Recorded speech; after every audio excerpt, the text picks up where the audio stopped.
snow so cold and it turned ice. Look at that,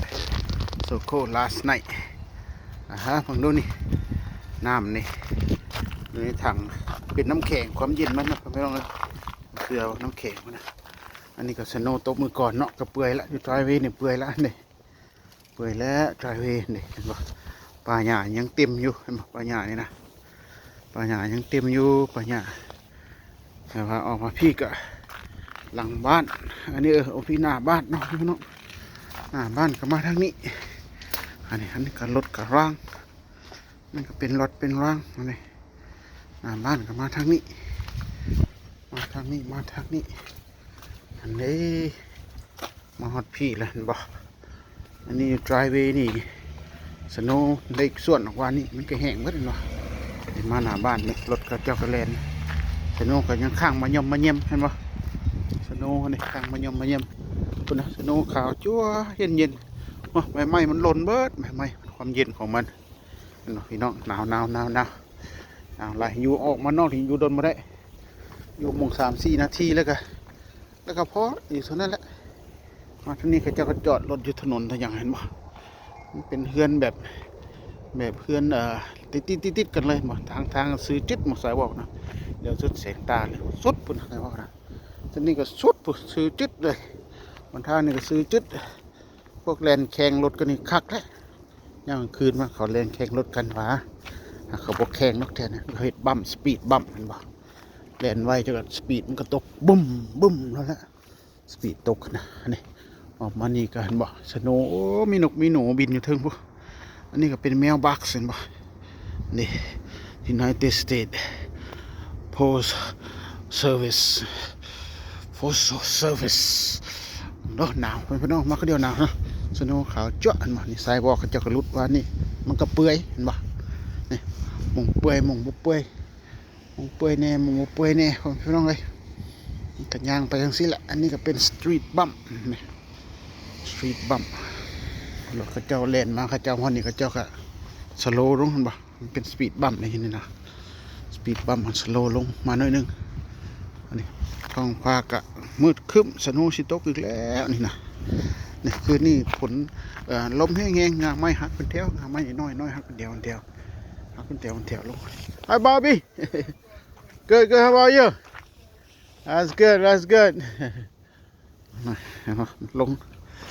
ลงไปฮัลโหล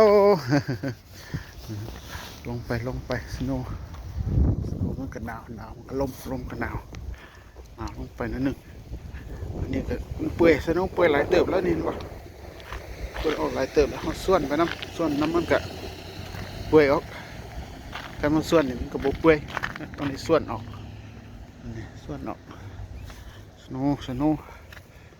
ไปถ่ายมาทั้งสิ้นแหละท้องฟ้าก็มืดตึ๊บคนนะ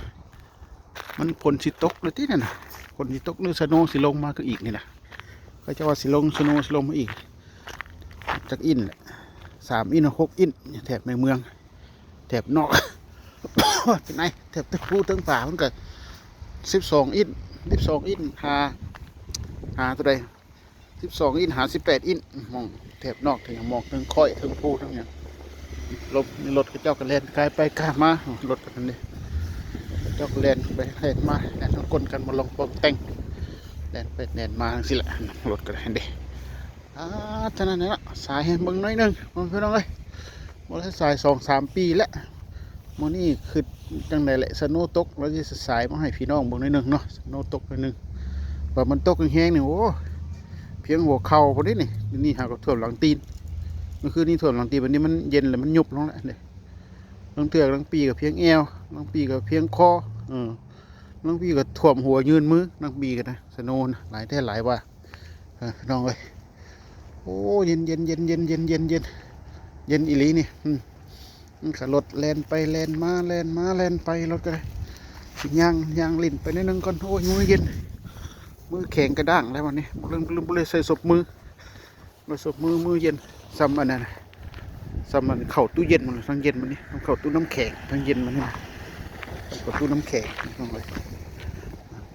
ลมวอยผัดไหม้กับผัดปิวแหว่งไหม้เห็นปะไหม้ปิวของแบงไหม้นี่อันนี้มันก็เพนไอซ์ นี่ยืนนี่ต้องปล่อยย่องเลยล้มก้นกี่ทางโอ้กระดูกเอวหักมันนี่นั่งเถื่อนะนั่งเถื่อล้มต้องในโคยเกลือนี่เกลือนี่จังนี่คันโคยเกลือนี่คันล้มนี่นะพระเจ้านั่นพระเจ้าใหม่เอาเงินกันนอนอันนี้สู้เงินกันนอนคนกันน้อยวันนี้ก็มันเคยอยากกันนั่นนิดนึงเนาะมันอยาก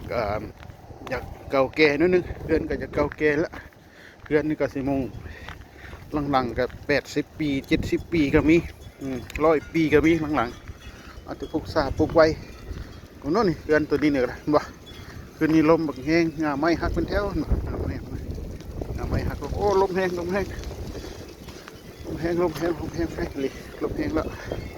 วันนี้ก็จะได้ยางกลับแหละใช่ไหมยางกลับลมแห้งยางมันส่องเบิ่งนี่ก็มีเขื่อนน่ะมีเงินพี่น้องอยู่แถบนี้อีกมาส่องบนเขื่อนเขาเจ้าอยู่บ้านป่ะนู้เจ้าสิอยู่บ้านบ่นี่โอ้ต้นไม้หักเป็นงาเป็นเน่หักออกมาโอ้เนี่ยเขาเจ้าอยู่บ้านอยู่นี่รถเขาเจ้าอยู่หันเด้เขาเจ้าจอดอยู่หันเขาเจ้าอยู่เรือนอยู่นี่ยางกลับก็หนาว ยางกลับก็มันหนาวมันนี่หนาวแล้วยางกลับก่อนไปไกลว่าได้เย็นพดตอนนี้รถเขาเจ้าแล่นไกลไปไกลมาไปอยู่รถเขาเจ้าแล่นไปแล่นมาไปไกลไปไกลมาไปแล่นมาอยู่เด็รถเขาเจ้าอันนี้ก็รถคันนี้ก็รถขนเครื่องรถส่งเครื่องเลยรถแมวเจ้าส่งเครื่องเพราะได้มีอันนั้นกับห้อง UPS เด้เขาจะเลาะส่งเครื่องคนนี้พวก UPS เพื่อนเลาะส่งเครื่องส่งของวันนี้ก็สิเข้าไปในแล้วมันเย็นนะผมน้อยเย็นหลายแล้ววันนี้มันเป็นแผ่นน้ำแข็งอย่างวันนี้เทียบเหยียบบนระวังเนี่ยเห็นในมือปลึดโอ้ล้มกระดูกหักวันนี้นะน้องน้อยล้มกระดูกหักเอวหักแขนหักขาหักโอ้นี่เป็นไอซ์นี่